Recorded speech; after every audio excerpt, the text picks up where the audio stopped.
અરે ઓછું નાક પણ અસલી નાક. MDH કાશ્મીરી લાલ મરચાની પાવડર. MDH.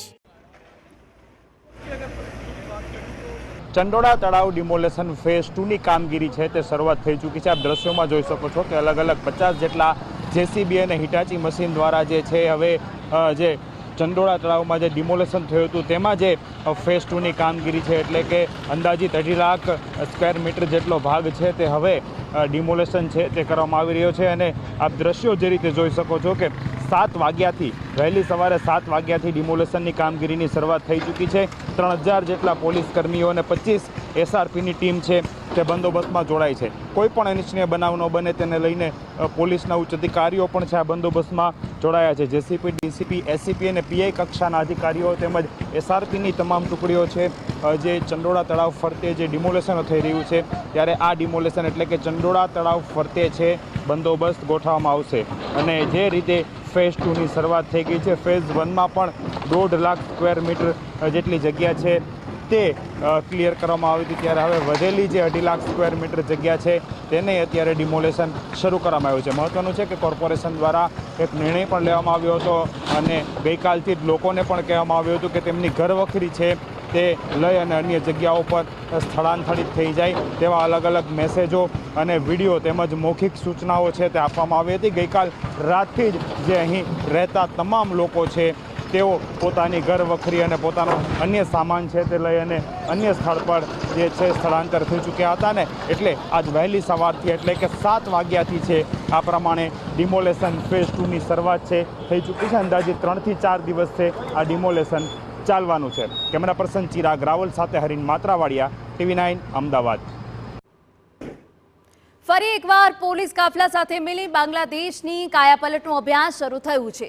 અત્યાર સુધી અહીં અસામાજિક તત્વો ઘૂસણખોરોએ ગુનાખોરીનો વ્યાપ વધાર્યો હતો. દેહ વેપાર, દારૂના વેપાર જેવા ધંધા અહીં ધમધમતા હતા. જો કે હવે હાથ ધરાયેલા ચંડોળાની સફાઈના અભિયાન બાદ શહેરના કલંક તરીકે ઓળખાતો વિસ્તાર હવે કલગી બનીને ઉભરી આવશે તેમાં કોઈ નવાઈ નથી. ચંડોળા તળાવમાં 16,000થી વધુ ગેરકાયદેસર બાંધકામો વસી ગયા હતા, જેના કારણે આ બાંધકામોને દૂર કરવાની પ્રક્રિયા પ્રથમ તબક્કામાં શરૂઆત કરવામાં આવી હતી. બીજા તબક્કામાં આ કામગીરીની શરૂઆત થઈ ચૂકી છે. વહેલી સવારે 7 વાગ્યાથી અનેક જે ગેરકાયદેસર વસાહતો હતી તે તોડી પાડવામાં આવી રહી છે. સાથે જ કમર્શિયલ એકમો પણ હતા તેને પણ જમીનદોસ્ત કરવામાં આવી રહ્યા છે. લગભગ જોઈએ તો વર્ષ 2017 દરમિયાન 8,000 જેટલી વસાહતો ગેરકાયદેસર બની હતી, જે આજની તારીખમાં 16,000થી પણ વધુ થઈ ચૂકી હતી. કોર્પોરેશન અને પોલીસ દ્વારા સાથે રહી અને આ તમામ ગેરકાયદેસર મિલકતો પર બુલડોઝર ફેરવવામાં આવી રહ્યું છે. એક ઝોનમાંથી 5 હિટાચી, 2 JCB સહિતની 7 ટીમ માત્ર એક ઝોનમાંથી તૈયાર કરાઈ છે. આ રીતે જોઈએ તો અમદાવાદના તમામ વિસ્તારના તમામ ઝોનના કર્મચારીઓ અને અધિકારીઓને સૂચના આપવામાં આવી છે અને 7 ઝોનમાંથી 50 કુલ ટીમ બનાવવામાં આવી છે કે જે ટીમ અલગ અલગ જગ્યાઓ પર કોર્પોરેશનમાં કામગીરી કરી રહી છે. નોંધપાત્ર રીતે જોઈએ તો માત્ર આ જ જગ્યા પર જે સૂર્યનગરી વિસ્તાર તરીકે ઓળખાય છે તે જગ્યા પર એક સાથે 4થી વધુ હિટાચી મશીન કામગીરી કરી રહ્યા છે અને સતત વહેલી સવારથી જે ગેરકાયદેસર મિલકતો હતી તે તોડવાની કામગીરી કરી રહ્યા છે. મહત્વની બાબત છે કે આખરે કોઈ પણ પ્રકારની તકરાર ન થાય તે માટે પોલીસ બંદોબસ્ત પણ ગોઠવવામાં આવ્યો છે.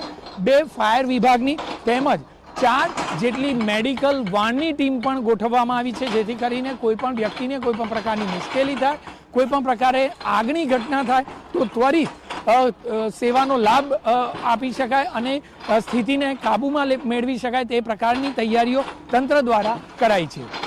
કેમેરામેન ઇમરાન શેખ સાથે જિગ્નેશ પટેલ, TV9 અમદાવાદ. MDH બિરયાની મસાલા, પારંપરિક બિરયાનીનો અસલી સ્વાદ. असली मसाले साच साच MDH